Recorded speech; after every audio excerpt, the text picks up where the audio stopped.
Secret societies are a great source for conspiracy theories and Hollywood blockbusters. Legends add to the mystique.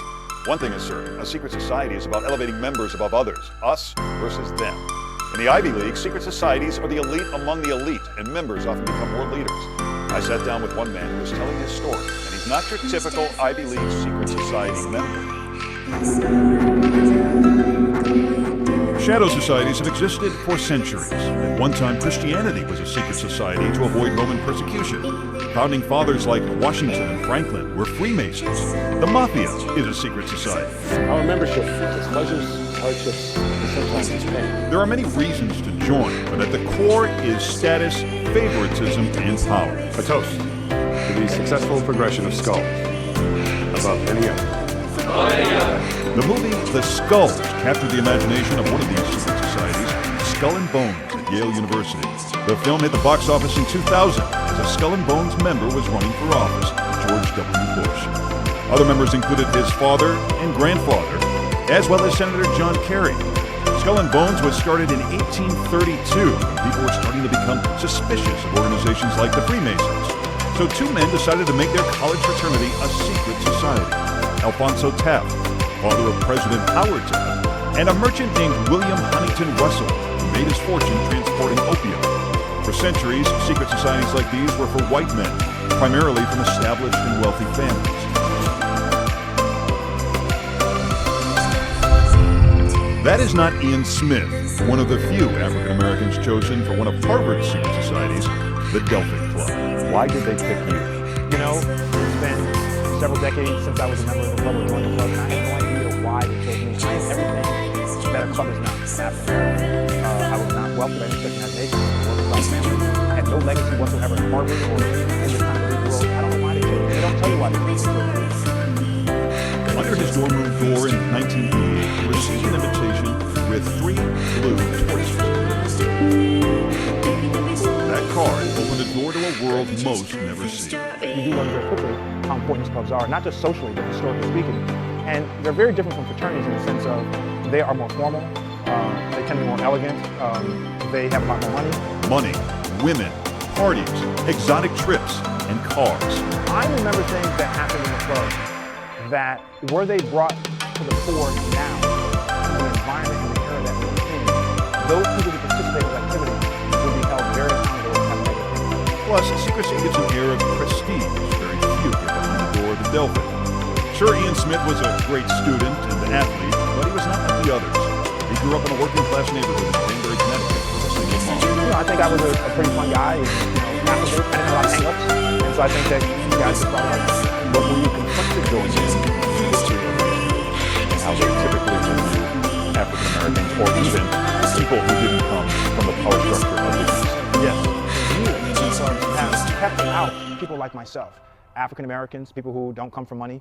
And so here I was, almost feeling like I was betraying my past because I was joining a club that stood for things that either demeaned or didn't represent where I came from. And so, yeah, that was problematic for me, but my curiosity won over. Did you justify it by saying, hey, maybe I can reform this group from the inside? So I felt like I'm not gonna sit here and paint myself as a radical, like I had this kind of, revolutionary idea going into these clubs because I was just a kid, but I did feel like, well, maybe if I get in and they realize that guys like me are good guys, I'm not rich, I'm African American, that were good guys and like to hang out with me, and maybe they'll let more in. The Delphic Club is a secret society at Harvard. This is the Delphic Mansion. As you can see, there's no sign on the front of it. Dr. Ian Smith says there's top-notch security here. Because over the years, people have tried to break in and discover the rare books, artwork, and valuable artifacts that are inside. It's part of the plot of Smith's new book, The Ancient Nine, an elite secret society working within the secret Delphic Club. The story reveals the thoughts and motives behind young men who are already in the competitive world of the Ivy League. Most people who go to a school like Harvard do all right? And so what kind of leg up does this give you? The intimacy of these clubs allows you to have access to extremely powerful people who are not powerful while you're undergraduate, because you're all undergraduate. When you get out of school, they become the head of different commissions in the government, they become CEOs, they become big partners of law firms. You're dealing with some pretty heavy people, and because you're a club member, you have direct access to them. The Delphic was reportedly started by J.P. Morgan, one of the wealthiest and part of the businessmen in the world in the 19th century. Some people believe these secret societies are part of a master plan to control world events. The reality is, these Ivy League secret societies have generated leaders from Wall Street to Washington, a world that includes banking with dictators, That doesn't mean they're driven by some secret handshake from college. As students, some are driven by a personal power, others by family legacy. Smith says he was driven primarily by curiosity. I come from the other side of the track.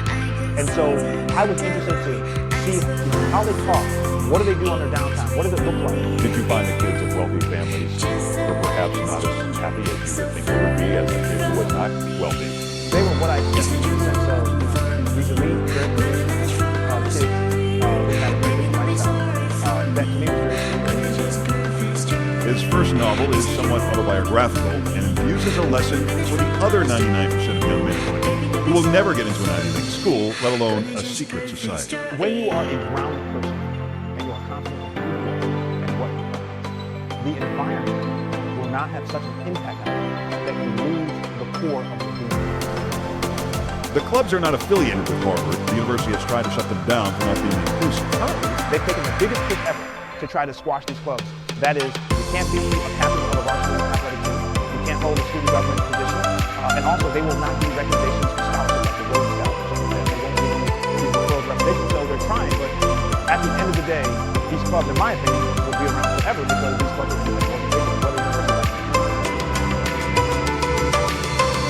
And what about the ancient nine, that elite core within a secret society? The ancient nine represents a group of anonymous men who are basically a secret society within a society. They've been ruling for many years. I will not say whether or not. In secret societies, sometimes the secret isn't about the secret, but whether you can keep it.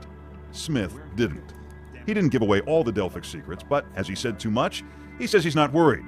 The line between corporate networking and world domination is often set in conspiracy theorists' paranoia and Hollywood producers' imagination.